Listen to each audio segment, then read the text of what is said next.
Hi hello నమస్తే. నేను మీ anchor Dhanush. ఈరోజు నాతో పాటు సీనియర్ కాస్మెటాలజిస్ట్ డాక్టర్ రాజశేఖర్ గారు ఉన్నారు. సో ఇక్కడికి ఎందుకు వచ్చానంటే, ఈ జనరేషన్లో మన యూత్ అందరికీ కూడా చాలా ఎక్స్ట్రా యాడెడ్ సర్వీసెస్ గురించి చాలా డౌట్స్ ఉంటాయి. స్కిన్ రిలేటెడ్ కానివ్వండి, హెయిర్ కానివ్వండి, హెయిర్ లాస్ ఆల్మోస్ట్ 20+ ఉన్న వాళ్ళకి హెయిర్ లాస్ అయిపోతూ ఈ ట్రీట్మెంట్ ఎక్కడ తీసుకోవాలి, దేనివల్ల ఈ హెయిర్ లాస్ అవుతుంది, ఇవన్నీ ఏ ఫుడ్ హ్యాబిట్స్ వల్ల జరుగుతున్నాయి అనే డౌట్స్ అయితే చాలా మందికి వస్తాయి. సో ఇవన్నీ డౌట్స్ కొన్ని క్వశ్చన్స్ ప్రిపేర్ చేసుకుని ఆయనతో మాట్లాడదామని రెడీగా ఉన్నానమాట. సో లేట్ చేయకుండా మనకున్న డౌట్స్ని చాలా క్లారిటీగా తెలిసిన ప్రయత్నం అయితే చేద్దాం. Hi sir. హలో. ఎలా ఉన్నారు? Excellent. First of all thank you so much మాకు ఈ టైం ఇచ్చినందుకు. అండ్ ఇందాక నేను ఇంట్రోల్ చెప్పినట్టుగా ఫస్ట్ ప్రాబ్లం మేజర్గా మా అందరికీ కూడా హెయిర్ లాస్ సార్. ఇది ఎప్పుడంటే ఒక 18 దాటినప్పటి నుంచి 18 వరకు నువ్వు అసలు ఎలా ఉండు, ఆయిల్ పెట్టుకోపు ఏదన్నా చెయ్యి, స్టిఫ్గా ఉండేది. ఇప్పుడు జస్ట్ హెయిర్ వాష్ చేసుకుని ఇట్లా టవల్తో తుడుచుకున్నా కూడా మొత్తం వెంట్రుకలు అన్నీ కనిపిస్తుంది. సో దేని వల్ల రావచ్చు? Male pattern, female pattern, male hair loss, female hair loss రెండు రకాలుగా చూద్దాం. సాధారణంగా ఇదివరకు జనరేషన్స్, ఇప్పుడు మా ఫాదర్ వాళ్ళ ఫాదర్ అనుకోండి, వాళ్ళు 60 yearsకి 50 years చూసేది. మా ఫాదర్ వాళ్ళ కాలం వచ్చేటప్పటికి 40+. తర్వాత మేము వచ్చేటప్పటికి 29కి అట్లా చూడడం మొదలుపెట్టాం. నాకు ఒక రౌండ్ అయిపోయింది ఆల్రెడీ. ఇక్కడ దాకా మొత్తం బాల్డ్ అయిపోవడం, ఒక రౌండ్ హెయిర్ ట్రాన్స్ప్లాంట్ అవ్వడం, మొన్నే గుండె చేయించుకుని ఎన్నో సంవత్సరాల తర్వాత. I'm going for hair transplant Wednesday, ఇంకొక 3 days.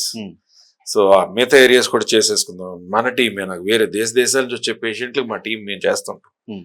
సో మేజర్గా మగవాళ్ళకి తాతల నుంచి, మేనమామల నుంచి, ఫాదర్ నుంచి వచ్చేదాన్ని male pattern baldness or androgenetic alopecia అంటారు. So that is very common. Okay. So అది ఇప్పుడు జనరేషన్కి వచ్చేటప్పటికి 1920కి స్టార్ట్ అయిపోతుంది. కరెక్ట్. ఇంకొకటి ఏంటంటే, హార్మోన్ యాక్టివిటీ ఎంత పెరిగితే అంత హార్మోన్ డిపాజిషన్ అవుతుంది. ఇప్పుడున్న యాక్టివిటీ, ఇప్పుడున్న జనరేషన్కి ఐఫోను, యూట్యూబ్లు, ఇన్స్టాగ్రామ్లు, ఫేస్బుక్లో సెక్స్ ఎడ్యుకేషన్ ఎక్కువ అయిపోయింది. రకరకాల వీడియోలు హ్యాపీగా కూర్చొని రూమ్లో చూసేస్తున్నారు. దానితో పాటు మాస్టర్బేషన్ ఎక్కువ చేసుకోవడం, దాంతో హార్మోన్ డిపాజిషన్ ఎక్కువ పెరగడం, ఎక్కువ ఉత్పత్తి అయిన హార్మోన్ ఆటోమేటిక్ టెస్టోస్టెరాన్ డిహెచ్టీగా డిపాజిట్ అవుతుంది. తలస్నానం ఒక రోజు చేసిన రోజు చేయకపోతే జిడ్డుగా వచ్చేస్తుంటుంది. That is DHT, dihydroxy testosterone. దీనికి తోడు ఈ పొల్యూషన్ పుణ్యమా అని, రకరకాల ఇంజెక్షన్స్ ఇచ్చిన ఫుడ్స్ పుణ్యమా అని, ఎవరైనా అఫెండ్ అవ్వకూడదు కానీ నిజంగా చెప్పాలంటే, నాటుకోడి తిన్న, ఇంట్లో పెరిగిన చికెన్, ఫార్మ్లో కాకుండా పెరిగిన చికెన్ హ్యాపీగా తీసుకోవచ్చు. ఇప్పుడు 2 నెలలు ఇంత అయిపోవడం ఏంటండి? ఎట్లా సాధ్యం? మామూలుగా ఊళ్ళల్లో ఒడ్లు, మంచి కాయగూర మొక్కల్లో తిరుగుతూ పెరిగే చికెన్ సంవత్సరానికి కూడా ఇంత అవ్వదు. 2 monthsకి ఇంత అయిపోతుంది. హార్మోన్ ఇండ్యూస్ ఫుడ్ తీసుకోవచ్చో తీసుకోకూడదా, అది ఎవరికైనా నచ్చినా నచ్చకపోయినా. ఒకటేంటి, ఫాస్ట్ మజిల్ కోసం తినాల్సిందే అని కాదు. ఇంకేం లేవా?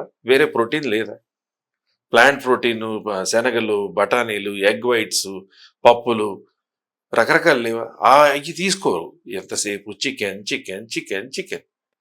ఆ ఇంజెక్టెడ్ ఫుడ్ తినేటప్పుడు ఫేస్ ముదిరిపోవడం, ఎక్కువ వయసు కనపడడం, ముదరగా కనపడడం, దాంతోపాటు తొందరగా హార్మోన్స్ అగ్రివేట్ అయిపోయి బాల్డింగ్ రావడం. This is the problem.